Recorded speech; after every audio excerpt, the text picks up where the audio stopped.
यानंतरची बातमी आहे मराठा आरक्षणासंदर्भातली। मराठा आरक्षणाच्या मुद्द्यावर पुन्हा एकदा मनोज जरांगे पाटील यांनी रणशिंग फुंकलाय। 29 ऑगस्टला मुंबईच्या आझाद मैदानामध्ये मराठा आरक्षणासाठी पुन्हा एकदा आमरण उपोषण करण्याचा इशारा त्यांनी राज्य सरकारला दिलाय। जरांगे पाटील यांच्याकडून आता हा इशारा देण्यात आलेला आहे। या पार्श्वभूमीवरती मुंबईतील मराठा समन्वयकांकडून नियोजनासाठी दादरच्या शिवाजी मंदिर येथील राजश्री शाहू सभागृहामध्ये एक बैठक पार पडली।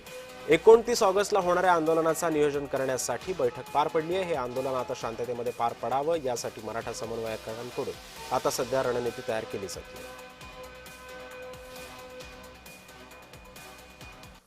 एवढा मोठा समाज ज्यावेळी आपल्या मागण्यांसाठी येतोय त्यावेळी जे सणाला जातात त्यांना कोणालाही आम्ही सांगत नाहीत, अडवत नाही आहोत, परंतु जे मुंबईमध्ये असतील, जे मुंबईच्या आजूबाजूच्या भागामध्ये असतील त्यांनी मात्र नक्की त्यावेळी तिथे आमची साथ द्यावी।